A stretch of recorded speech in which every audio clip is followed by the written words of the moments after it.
दुर्गा सप्तशती साधना और अनुभव श्रृंखला में आज फिर से आप सभी लोगों के लिए मैं एक नया अनुभव लेके आया हूँ, जहाँ पे एक व्यक्ति जो सामान्य जीवन यापन करते थे, उनको जगदम्बा की परम अनुग्रह से, परम कृपा से उनकी एक गणिका शक्ति, योगिनी शक्ति की सिद्धि प्राप्त हुई थी। किस तरह से उन्होंने अपना जीवन उस शक्ति के माध्यम से बदला, उस विषय में आज हम जानने वाले हैं। तो सभी को हर हर महादेव, जय मां काली। चलिए शुरू करते हैं आज के वीडियो को और जानते हैं इस विषय में। ये रजरप्पा की बात है, जो कि है जगदम्बा छिन्नमस्ता माई का पीठ, वो शक्तिपीठ के नाम से भी जाना जाता है। बहुत लोग इसके बारे में जानते होंगे, बहुत लोग नहीं जानते होंगे। तो 51 शक्तिपीठों में एक शक्तिपीठ भगवती छिन्नमस्ता का ये कहा गया है। वैसे उपपीठ भी माना जाता है इसको, बट मूल तरीके से ये भगवती छिन्नमस्ता का मूल पीठ कहा गया। एक वहाँ के ही निवासी जो जगदम्बा के जो पीठ के आसपास ही रहते थे शहर में, बहुत अच्छे गवर्नमेंट पोस्ट पे थे, सुखी जीवन यापन करते थे। घर परिवार सब कुछ ठीक, धन आदि ऐश्वर्य आदि जो भी उनके उपभोग हैं वो भी सब कुछ एकदम सुखद है। और उनका एक नियम था, लगभग 15 साल से वो इसी नियम का पालन करते थे। जब उनको लगभग वो 18 साल के थे, 18 साल से ही ये उनका जीवन का एक अंगीभूत भाग रहा है कि वो हर मासिक शुक्ल पक्ष और कृष्ण पक्ष की अष्टमी चतुर्दशी को जगदम्बा के यहाँ जाके दुर्गा सप्तशती का पाठ किया करते शाम को। अब मंदिर वगैरह बंद हो जाते तो प्रांगण में ही बैठ के वो किया करते थे। तो ज़्यादा पुरानी बात भी नहीं है, रिसेंट की ही बात है। हार्डली अगर मैं बोलूँ 10-15 साल के बीच की ही बात है ये। तो उनका जीवन का ये नियम था।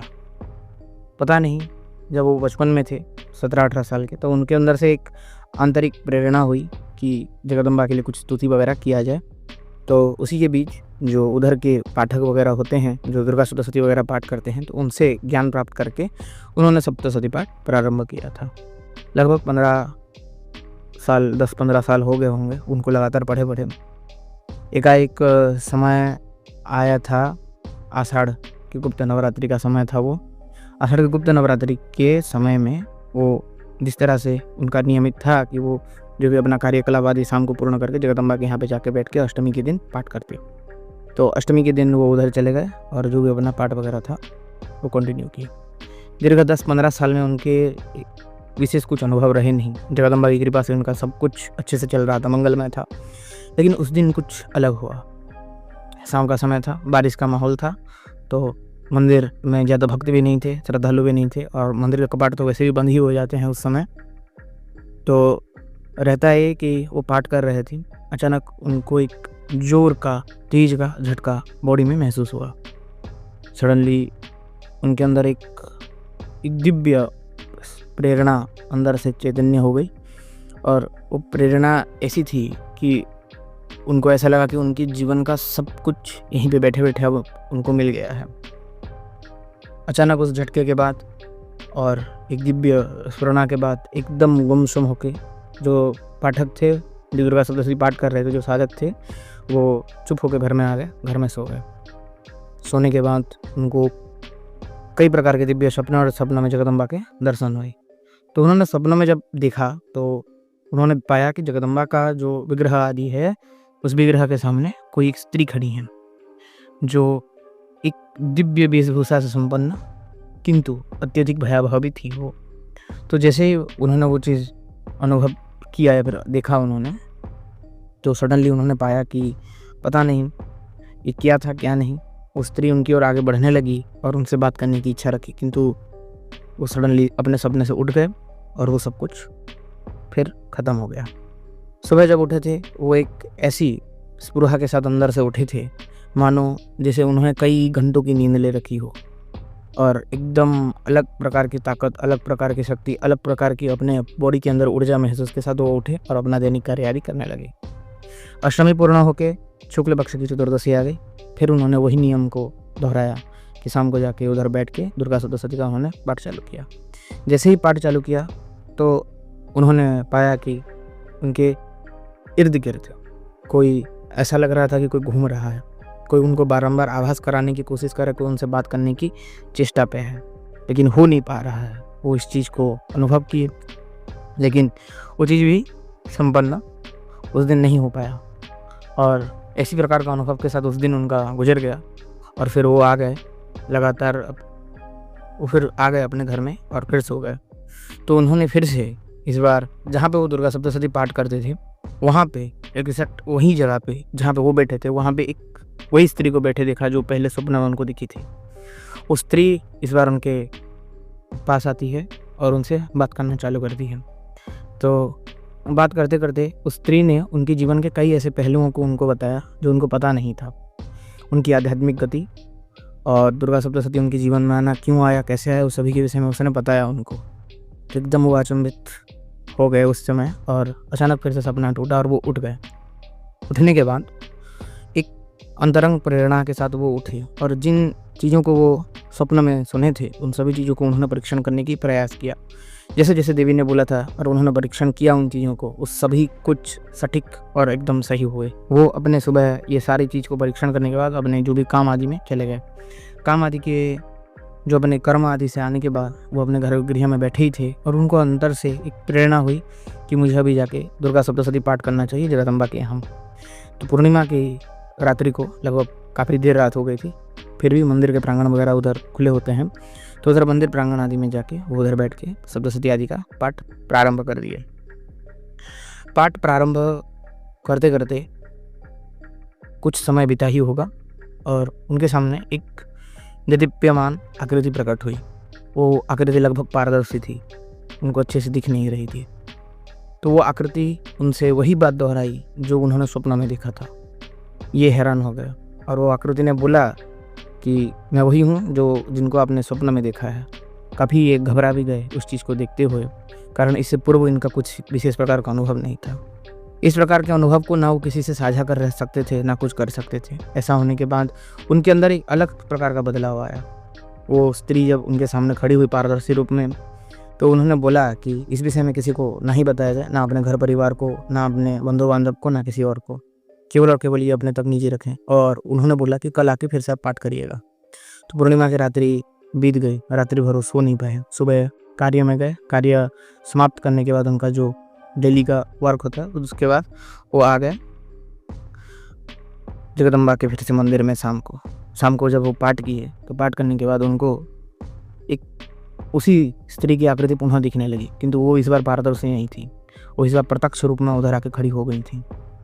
पाठ पूर्ण होने के बाद, पाठ पूर्ण होने तक तो वो जो स्त्री थी, आकृति थी, वो उनके उधर ही खड़ी रही और उनको देखती रही।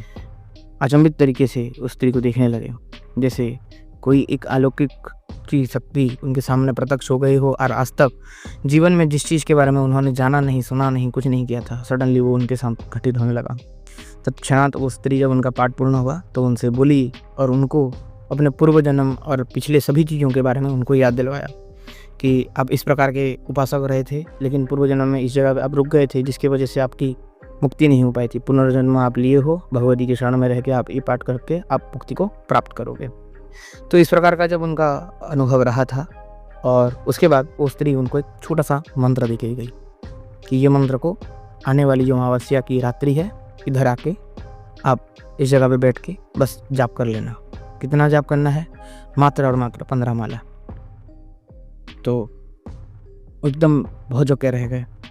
तो उन्होंने बोला कि मैं आपके साथ रहूँगी, आपको हर क्षण आपके अंदर जब भी आपको दुविधा होगी आप बस अंदर देख के मेरे को याद करिएगा, मैं आपको उसका प्रति उत्तर दूंगी।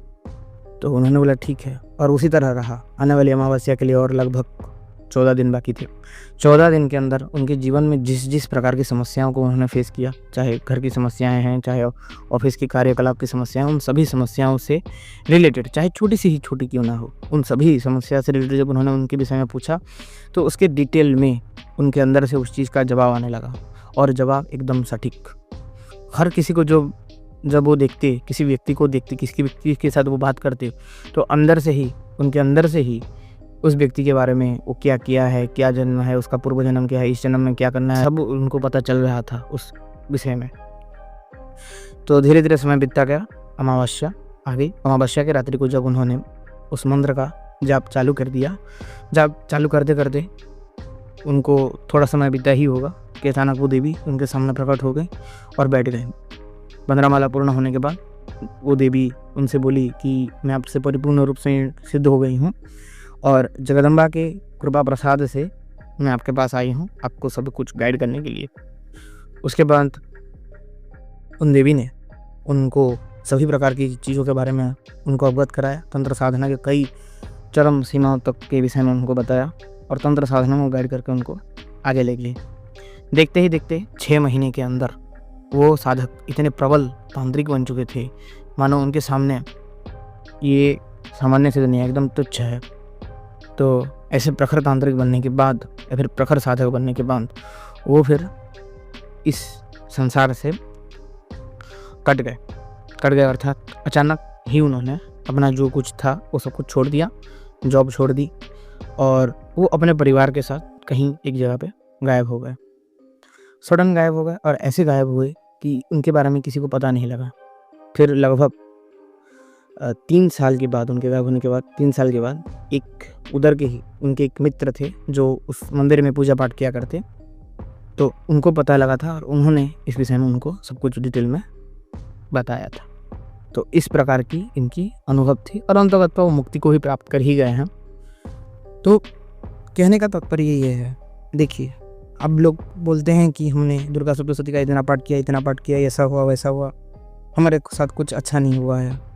तो बोलने का अर्थ है महाराज ने निष्पक्ष होकर केवल और केवल भगवती की प्रसन्नता को लेके उन्होंने दीर्घ जीवन के 15-17 साल उन्होंने दुर्गा सप्तशती का पाठ किया, सप्तशती पाठ लगातार किए। ना कोई इच्छा थी कि मुझे सिद्धि चाहिए, ना कोई उनकी कामना थी कि मुझे किसी प्रकार की धन आदि चाहिए। मात्र और मात्र उनका यही कामना था कि वो जगदम्बा के प्रसन्नता के पात्र बन जाए, कृपा के पात्र बन जाए। केवल माँ को सुनाने के लिए उन्होंने किया और अंततः माँ ने उनको ऐसी चीज़ दी, उसके बाद उनको ना कोई गुरु की आवश्यकता रही, ना किसी की आवश्यकता रही। वो केवल और खुद ही में सब कुछ परिपूर्ण होकर वो मुक्ति की अवस्था को प्राप्त करके अपना पुनर्जो जीवन में जो साधना उन्होंने संपन्न करना बाकी रह गया था, छोड़ दिया था, वो साधना वगैरह संपन्न करके इस जन्म में मुक्त हो गए। खुद तो मुक्त हो गए किंतु साथ ही साथ अपने परिवार के सभी लोगों को लेकर मुक्ति को प्राप्त कर गए वो, क्योंकि उनके साथ भी उनका कर्म बाकी रह गया था। तो कहने का तात्पर्य है कोई भी चीज़, कोई भी तंत्र साधना, कोई भी सिद्धि एक दिन की बात नहीं। जगदम्बा की कृपा भी कोई एक दिन की विषय नहीं है, पूरी जीवन लग जाते हैं। कई ऐसे जन्मों लग जाते हैं जिनकी साधना तपस्या करते करते कुछ नहीं प्राप्त होता। मात्र और मात्र एक आकांक्षा रह जाती है कि ये होना चाहिए था, लेकिन वो भी नहीं हो पाता है। तो साधक हताशा होकर गिर जाते हैं, लेकिन ऐसी परिस्थिति में गिरना नहीं चाहिए। माँ जगदम्बा के ऊपर भरोसा रख के जो आपकी गुरु प्रदत्त विद्या हो या फिर आप खुद से दुर्गा सप्तशती हो या फिर किसी स्तोत्र, जिस स्तोत्र में किसी विशेष अधिकार की नीड नहीं हो, उस स्तोत्र आप कर रहे हैं तो उसी को ही कंटिन्यूसली करते रहना चाहिए। आज का जो ये कहानी है ये काफ़ी मोटिवेशनल था और सभी के लिए। आशा करता हूँ इससे आप लोगों को काफ़ी चीज़ें जानने को मिली होगी, काफ़ी प्रेरणा मिली होगी। अगर आज का वीडियो आप सभी लोगों को पसंद आता है तो बस लाइक कर दें हमारे वीडियो को। जो लोग नए हैं सब्सक्राइब करके घंटी वाला बेल आइकन ऑल पे सेट कर दें ताकि मैं जो भी वीडियो अपलोड करूँ उसका नोटिफिकेशन आप सभी लोगों तक पहले पहुँचे। तो आज का वीडियो यही था। अगर किसी को तंत्र साधना या फिर अपनी साधना से रिलेटेड किसी विषय में जानने की इच्छा है, दुर्गा सप्तशती के विषय में कुछ इंक्वायरी है, डिस्क्रिप्शन में मेरे टेलीग्राम ग्रुप का लिंक होगा, उधर जाइए, ज्वाइन हो जाइए। सर्वानंद बोल के मेरी आईडी होगा, उस आईडी पे जाके आप मेरे से बातचीत करके जो भी अपना प्रश्न आदि है साधना से रिलेटेड, दुर्गा सप्तशती आदि से रिलेटेड, वो सभी पूछ के क्लियर कर सकते हैं। और वैसे हम इस चीज़ का कोई भी दक्षिणा आपसे नहीं लेते हैं, पूर्ण रूपेण निःशुल्क सेवा ही होती है। तो इसी प्रकार था आज का वीडियो। सभी को हर हर महादेव, जय माँ काली। मिलता हूँ सभी लोगों को और एक किसी नए वीडियो में।